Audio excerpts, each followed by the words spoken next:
Hey y'all, Dallas Bragg here, recovery coach for men who have sex with men and want to break free from crystal meth, or known as Tina. I work one-on-one with you over 6 months to help you stop using and set you up to reach your fullest potential post-meth use. If you're interested in working with me, I accept 2 new clients per month. Simply apply by clicking the link in the video notes. On this channel, you're going to find short and long form videos chock full of free advice for breaking free from Tina that you most likely won't hear anywhere else. I also have a podcast. It's called The Aftermath. You will find it on this channel as well. I'm sharing from my personal experience because I have been without Tina in my life now for almost 7 years, and I combine that with what I'm seeing as I work with men worldwide. Subscribe and press the bell icon so you do not miss any of my content. Okay, today we're talking about how to transform pain into your recovery superpower. So all of our lives, our subconscious, or what's known as the ego mind, tries to protect us from pain.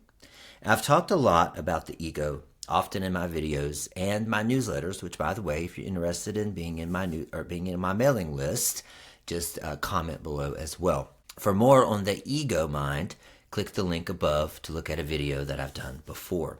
But whether it's as simple as avoiding a hot eye on the stove or as complicated as trauma wounding, we are programmed to avoid pain and seek pleasure.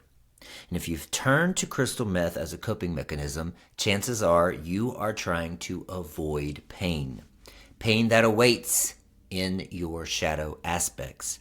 The irony is that in order to shine a light on that pain and properly process it, we have to re-experience that pain. Recovery is facing the parts of us that have been fragmented by the pain and leaning head on into it without the anesthesia of meth. Listen, it ain't easy, but it's totally worth it. During my recovery journey, I discovered a shadow aspect of myself that was painful for me to admit. I had chosen the easy way out all of my life. Throughout high school and college, I typically did the bare minimum, to be quite honest.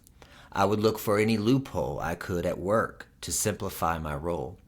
After coming out to my wife, I left her within 2 weeks, bypassing any work that had to be done to repair the relationship. When I broke up with anyone after that, I simply said, "I'm done," and walked away. To me, it felt like I was doing the right thing, but honestly, I left this person brutalized. Honesty without sympathy is brutality. It's Marianne Williamson. And of course, meth is the queen of shortcuts, right? Shortcut to connection, shortcut to belonging, a shortcut to dissolving shame, a shortcut to good sex, etc., etc. I called my behavior and I called myself resilient because I seemed to face challenging life events with ease, but in reality I was bypassing, avoiding the hard work, compartmentalizing the pain, taking the easy way out. So can you guess what happens when you don't feel the pain of your life? The pressure builds until it finally explodes. Or we find ways, like meth, to relieve the pressure, even if it is just temporarily. And I'm sure you can relate to that moment when shame hits. Maybe it's the morning after a relapse, or when a random memory from an active addiction floods your consciousness. Your chest tightens, your stomach drops, and for a split second you're caught between running from the pain, like I did, or letting it consume you entirely, like most of you do. Here's the truth I've learned on my own journey. There is a third option. We can choose to feel our pain instead of letting it feel us. We can choose to feel our pain instead of letting it feel us or choose us. This isn't another spiritual bypass, right? It's about reclaiming your power in recovery.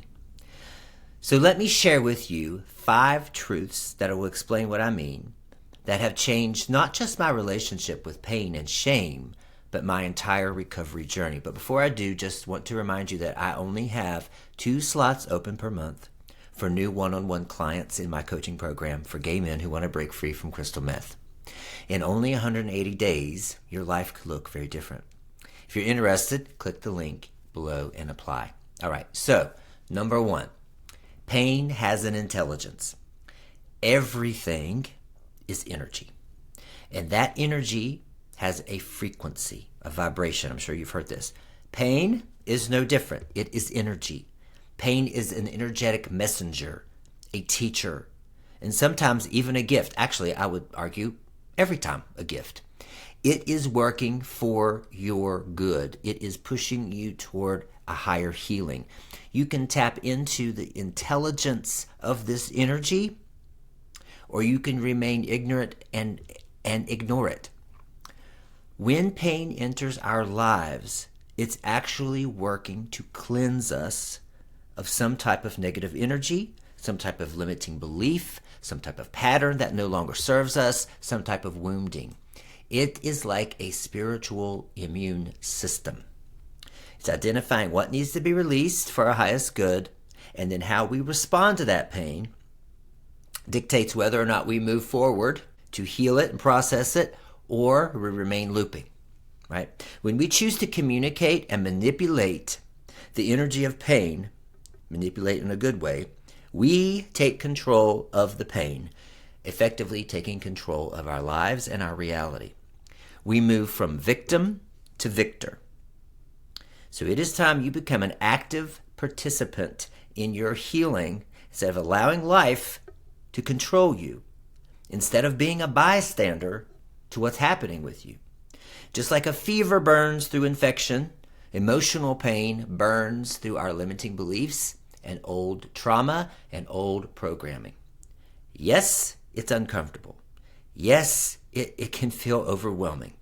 But on the other side of that conscious feeling is a level of clarity and peace that no substance could ever provide. And that, my friends, is the true work, the hard work of recovery. All right, so number 2, you are not your voices. Oh, the narrative that plays in the background, right? I'm sure you're familiar with this. What does it sound like in your head? That constant internal dialogue between the part that wants to use and the part that doesn't want to use. One voice might list all the reasons why just this once would be okay, while the other reminds you of the consequences, right? It can feel like you're trapped in an endless debate in your head. It can feel like you're going crazy. But listen, in that situation, in that phenomenon, that proves that you have a soul, a consciousness that is there who can observe the voices. Who is it that's observing the two voices if you're not either voice, right? You must be something separate from them. You are the awareness behind the dialogue. You're the soul watching the human experience unfold. Think of it like watching a movie. You can completely be absorbed in the story, feeling every emotion, or you can remember that you're sitting in the theater choosing to engage with the experience. Both voices in your head are like characters in your movie.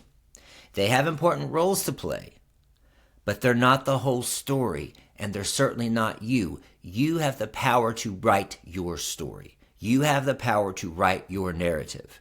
So I want you to stop being upset that there are voices competing in your mind, dwelling on that and calling yourself crazy, and turn that into gratitude. Be grateful that you can discern them. You have the awareness to discern that there are voices. Think about that. All right, number 3, relapse is an experience, not an identity. We've got to stop turning experiences into our identity. When you relapse, you haven't become a failure or weak or bad. You've simply had an experience. It's a neutral experience that you get to label. You get to add the meaning to. The meaning of that experience is not fixed. It's whatever the fuck you choose it to be. So think about it this way. If you're learning to play the piano and you hit a wrong note, you don't become a failed musician. It's feedback. If you're running a marathon and you trip, you don't have to go and start at the beginning and start the race over. You get up and you pick up where you left off. Relapse can be the same way if you want it to be. Instead of drowning in shame, ask yourself, what is this experience trying to teach me? What triggered this? And what do I know now that I didn't know before? That's called curiosity. It's compassionate curiosity. It allows you to choose how to feel the pain. Condemnation allows pain to choose how it feels you. So think about this next time. Am I being curious or am I condemning myself?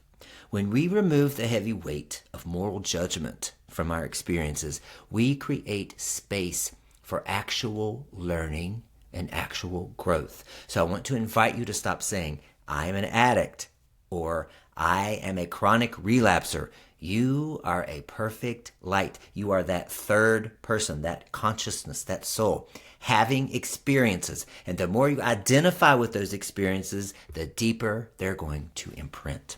Number 4, your energy cannot be destroyed. Energy cannot be created and it cannot be destroyed. It can only be transformed. That's physics. Go look it up if you don't believe me. Go do your own search.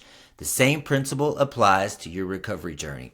The strength you've built, the energy that you've created, the insight you've gained, the healing you've done, none of that disappears because of a slip or a rough patch. I don't want to hear anyone else say, I had 3 months, I had 3 years, I had 4 days. You still have them. They didn't disappear anywhere. You're transforming them into more time. But you don't have to say, have to get into this mindset of, I had that. You worked hard for that time. It doesn't discredit it because of a slip or a rough patch. Think of it this way. Like, here's another analogy. Savings account. If someone steals your wallet, they might get the cash you're carrying, but they can't take away your ability to earn money or your knowledge of how to save. So similarly, a relapse might be temporarily disconnection. It disconnects you from your recovery energy, sure, for a little bit, but it cannot destroy it. Your only job is to maintain certainty in this truth, certainty beyond logic, even when the physical reality seems to suggest otherwise. Certainty beyond logic is the ultimate cheat code for shifting your reality from despair to peace. Accept that no matter what occurs, no exceptions, it is for your highest good. And if you label it that way, and if you believe that way, and you respond to it that way, then that's what it becomes. This is not denial. It's actually spiritual physics. When you hold on to the certainty that nothing is truly lost, you create the space for that energy to manifest again in physical form. Meaning, when you respond to life that way, that's the cause. The effect is going to be how your reality begins to shape. It is going to be more and more for your highest good. You're going to see the desires of your heart transform. Everything on the outside changes once the internal shifts. Number 5, pain is a portal to power. When you choose to feel your pain consciously, deliberately, you're in charge of how to feel it. Something profound happens.